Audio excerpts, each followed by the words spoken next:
E aí, beleza? No começo do século XXI, a evolução humana está em um ponto de virada. Cientistas preveem que o futuro será cheio de pessoas inteligentes e tecnologia avançada. No entanto, os humanos logo provam que essa teoria está errada. Como estão no topo da cadeia alimentar, não precisam continuar evoluindo. Então acabam ficando preguiçosos e mais burros a cada dia. Os ricos e inteligentes pensam muito antes de ter filhos, já que é uma grande decisão, mas demoram tanto que morrem sem deixar herdeiros. Por outro lado, as pessoas menos favorecidas financeiramente e de QI mais baixo continuam se multiplicando como coelhos, gerando mais filhos com QI cada vez menor, que no futuro terão bebês ainda menos inteligentes. No ano de 2005, em uma base militar em Washington, o bibliotecário Joe está assistindo TV durante seu turno. De repente, seu superior o informa que ele será substituído, pois foi escolhido para um projeto super secreto. Joe reclama, já que seu plano sempre foi se aposentar como bibliotecário por ser um trabalho tranquilo, mas ele não pode recusar ordens superiores. Enquanto isso, os superiores discutem sobre os escolhidos para o projeto secreto. A equipe científica inventou cápsulas de hibernação para preservar seus melhores homens e revivê-los em tempos de necessidade. Primeiro, eles precisam testar as cápsulas, e Joe foi escolhido por ser o homem mais comum do exército sem família. Também precisam de uma mulher, e como não há nenhuma no exército, o coronel escolhe Rita, uma trabalhadora de festas privadas do exército. Seu chefe upgrade será pago e o passado criminoso de Rita será apagado. O primeiro teste vai deixar Joe e Rita dormindo por um ano e é altamente confidencial. No dia seguinte, eles estão juntos na sala de espera para um exame médico. Joe conversa com Rita, que finge ser pintora, quando ele pergunta sobre sua vida. Quando os cientistas os colocam nas cápsulas de hibernação e aplicam o soro intravenoso, Rita entra em pânico. Joe a acalma e pede para ela confiar no exército. Rita menciona acidentalmente Upgrade, mas disfarça dizendo que ele é seu namorado, e Joe acha que é um nome holandês. Logo depois, os cientistas colocam os dois para dormir e fecham as cápsulas, trancando a porta do laboratório ao saírem. Pouco tempo depois, o coronel e Upgrade são presos por envolvimento com substâncias ilegais e trabalhadores sujos. O escândalo leva ao fechamento da base e à demolição do prédio, deixando as cápsulas esquecidas sob os escombros. Enquanto Joe e Rita dormem, os anos passam e a sociedade fica cada vez mais burra em uma velocidade assustadora. As pessoas esperam que a engenharia genética resolva isso, mas os recursos são desperdiçados em problemas menores. A população explode e a inteligência cai até o ponto em que a humanidade não consegue mais resolver problemas básicos. O lixo se acumula por séculos e em 2505 acontece a grande avalanche de lixo. Um caminhão despeja mais lixo na pilha, que cede e faz uma enorme avalanche. A cápsula de Joe é arrastada pela queda e acaba caindo no apartamento de Frito. Ignorando o desastre, Frito assiste a uma comédia boba em sua enorme TV. A cápsula de Joe ativa e ele acorda tonto e confuso. Joe pergunta sobre a situação, mas Frito, irritado, se levanta da sua cadeira sanitária e joga Joe pela janela. Depois, Joe procura ajuda, mas as pessoas falam um inglês misturado com gírias e ele não consegue se comunicar, sendo considerado pomposo. Ao observar a cidade, Joe percebe como tudo mudou. Tudo está em ruínas, há anúncios por toda parte e as marcas têm nomes idiotas ou sujos. Eventualmente, ele encontra um hospital com uma placa mal feita e entra, encontrando mais sinais parecidos com lanchonetes, sujeira e até máquinas de caça-níquel. A recepcionista não fala, apenas aperta botões para os sintomas. Como Joe descreve várias coisas e não sabe o que está acontecendo, a recepcionista aperta o botão "não sei". Enquanto espera ser chamado, Joe tenta beber em um bebedouro, mas de lá sai uma bebida energética chamada Broundo. Ele pergunta a um homem sobre isso, que ri da ideia de beber água, pois ela pertence aos banheiros. Joe então entra na fila para uma máquina de diagnóstico, onde fazem ele colocar plugs na boca, ouvidos e traseiro, mas o técnico mistura os plugs e Joe acaba colocando o de traseiro na boca. Com nojo, Joe corre para lavar a boca com a bebida energética. Depois, Joe vai ao consultório médico e vê uma revista datada de 2505, mas pensa que é um erro de impressão. O médico diz um monte de besteiras e conclui que Joe é retardado, cobrando 5 bilhões de dólares por isso. Quando Joe vê a conta, ele percebe que está no ano de 2505 e finalmente entende que está no futuro. O médico continua perguntando sobre a tatuagem de cidadão, enquanto Joe olha pela janela. Joe vê a cidade em ruínas, com destruição e lixo por toda parte, quase sem prédios altos. O médico percebe que Joe é inescaneável ao mesmo tempo em que Joe percebe que dormiu por 500 anos. E os dois gritam. Quando o médico ativa um alarme, Joe foge. Nas ruas, ele nota mais coisas estranhas, como o grande relógio que está parado no mesmo horário o dia todo, e os anúncios com palavrões e imagens vulgares. A economia está um caos e os alimentos estão escassos. Joe vai ao cinema e descobre que o único filme disponível é uma gravação de 90 minutos de um traseiro nu soltando pum, que ganhou 8 Oscars. Todos ao redor acham hilário. Naquela noite, Joe vê uma mulher tentando pegar batatas fritas de uma máquina e falhando. Depois que ela sai, ele tenta pegar as batatas e é pego no flagra pela polícia. Eles percebem que ele é inescanável e imediatamente o derrubam para prendê-lo, ignorando quando ele diz que é do exército. Nesse momento, Joe percebe a cápsula de Rita por perto, mas os policiais o silenciam com spray de pimenta. No tribunal, Joe é mantido dentro de uma jaula e as pessoas jogam coisas nele. As paredes estão cobertas de anúncios. Joe é levado ao seu lugar para o julgamento e descobre que seu advogado é Frito, que em vez de defendê-lo, reclama sobre sua janela quebrada. Os advogados e o juiz só falam bobagens e a multidão começa a insultar também. Joe tenta se defender com argumentos sensatos, mas as pessoas só riem e ele é considerado culpado. Enquanto isso, Rita também acorda e tenta ligar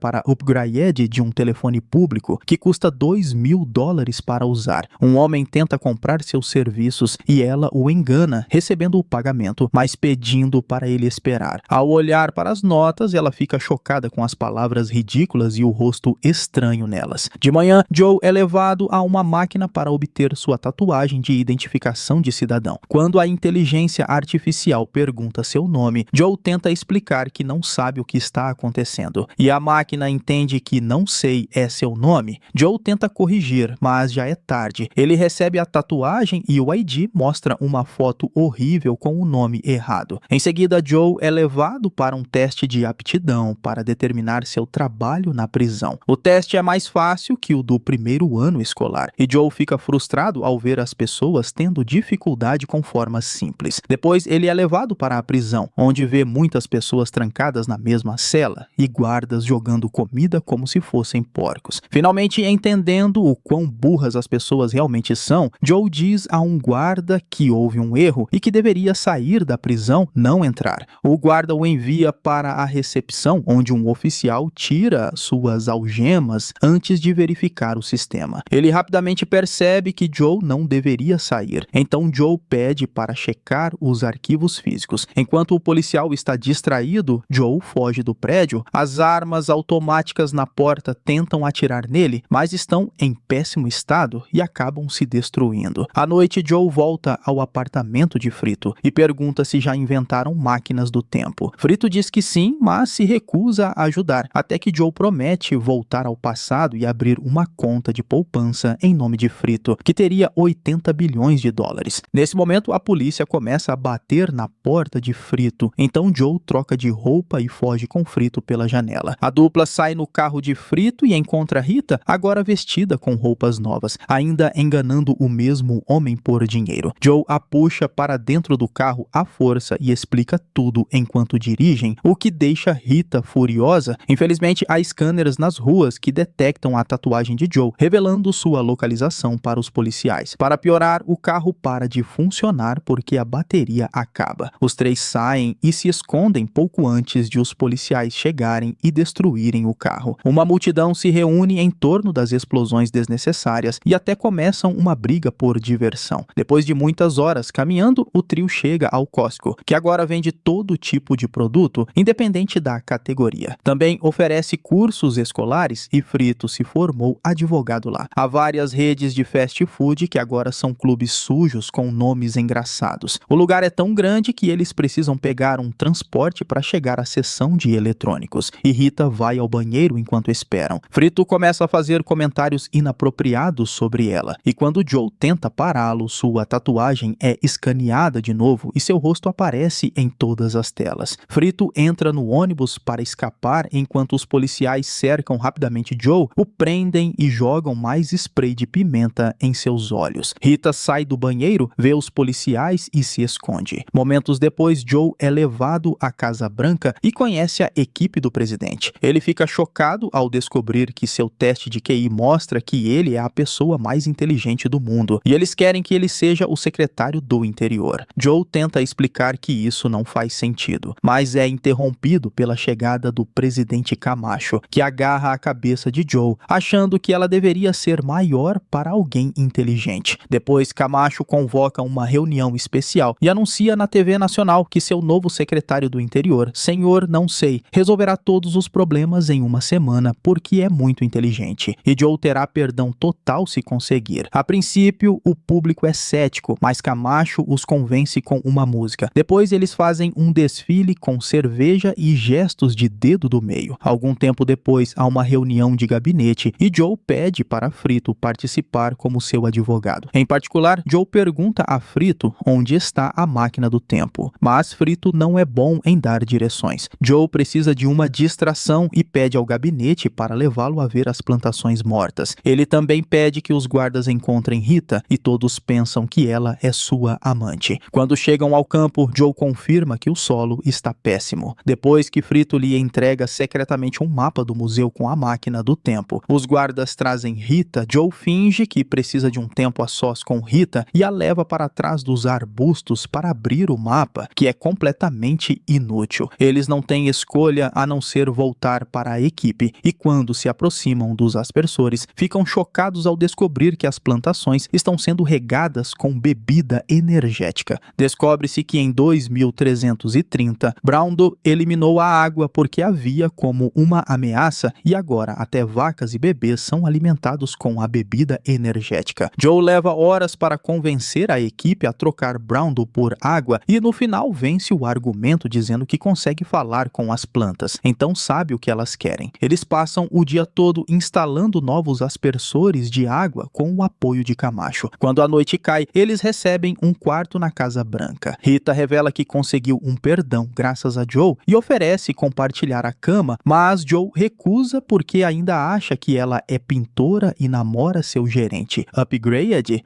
Alguns dias depois, alguém joga uma pedra na janela e Joe vê uma multidão furiosa lá fora. Descobre-se que trocar para a água fez as ações da Browndow caírem a zero e grande parte da população perdeu o emprego. Então agora estão protestando. Uma reunião de emergência é realizada com o CEO da Browndow, que culpa tudo no plano de Joe. Logo, ele é levado a julgamento e a Fox News faz uma cobertura terrível como de costume. Joe é considerado culpado e condenado a uma noite de reabilitação. A princípio, Joe acha que isso soa bem, mas reabilitação acontece em uma arena de caminhões monstros onde os prisioneiros são perseguidos e mortos se não correrem rápido o suficiente. Rita visita Joe na prisão e percebe que o acorrentaram a uma rocha para que ele não possa fugir como da última vez. Joe pede que ela encontre a máquina do tempo, volte ao passado e diga a todos para ficarem na escola. Naquela noite, até Camacho assiste à reabilitação e a multidão espanca o cara que canta o hino nacional. 2 enormes caminhões entram na arena, exibindo armas perigosas que se parecem com o órgão de um homem. Mas Joey só recebe um carro frágil com um membro de silicone mole. Os policiais colocam a rocha de Joe na parte de trás do carro, o que quebra uma boa parte dela. Quando ele entra na arena, as pessoas começam a jogar coisas nele. Na Casa Branca, Frito assiste ao show enquanto Rita olha pela janela. Ela fica chocada ao ver uma flor crescendo no jardim e pede a Frito que a leve até a arena. No caminho, eles veem que as plantações realmente estão crescendo. Quando a confrontação começa, um terceiro caminhão entra na arena. Ele é ainda maior e derruba parte do prédio, ficando enterrado nos escombros. Um dos caminhões pequenos avança rapidamente e arranca o teto do carro de Joe antes de o outro bater no lado. Nesse momento, Rita chega e tenta falar com Camacho, mas ele não acredita na sua história. Os caminhões aceleram e tentam colidir com o carro ao mesmo tempo, mas Joe também acelera e faz a pedra cair. A corrente o puxa para fora enquanto o veículo continua. Então os dois caminhões acabam colidindo entre si em uma grande explosão. Todos ficam confusos, pois não querem que o criminoso vença, mas o motorista do terceiro caminhão, Beef Supreme, de repente emerge dos escombros com um lança-chamas. Desesperada, Rita suborna Frito e um cinegrafista, pedindo que vão filmar as plantações. Depois, ela corre para a sala de controle e engana o técnico para sair. No entanto, quando a dupla chega ao campo, eles se distraem com um clube sujo. Após acidentalmente queimar um funcionário, Beef começa a atirar em Joe, destruindo sua pedra. Agora Joe pode fugir e se esconder atrás dos caminhões. Ele sobe no topo para pegar um microfone pendurado e faz um discurso emocionante sobre suas intenções de ajudar, mas a multidão odeia. Os operadores movem o microfone para longe e Joe se segura nele para ficar fora do alcance do lança-chamas, mas eles lentamente o baixam. Quando Frito e o cinegrafista saem do clube, começam a brigar e deixam a câmera cair, que cai bem em frente a uma plantação. Isso faz Frito lembrar do acordo e começar a filmar todo o campo, que Rita faz aparecer em todas as telas gigantes. Joe cai no chão e Beef está prestes a queimá-lo, mas Camacho o salva e anuncia que Joe conquistou seu perdão. Na festa após o evento, Rita diz a Joe que quer ficar no futuro, pois está indo melhor aqui. Camacho anuncia que Joe será seu vice-presidente e Joe tenta recusar, dizendo que quer voltar para casa. Todos imploram para que ele fique porque precisam dele e Joe fica tão tocado que concorda. Em seguida, Frito zomba de Joe e mostra a ele a máquina do tempo, que na verdade é apenas um brinquedo. Frito mentiu só pelo dinheiro. Com o passar do tempo, Joe se torna um vice-presidente de sucesso e, eventualmente, é eleito presidente, com Rita como primeira-dama. Uma nova era começa para o país e Rita e Joe têm os 3 filhos mais inteligentes do mundo. O vice-presidente Frito se casa com 8 esposas e tem 32 filhos de QI baixo. Enquanto isso, em outra cápsula, Upgrade também aparece no futuro.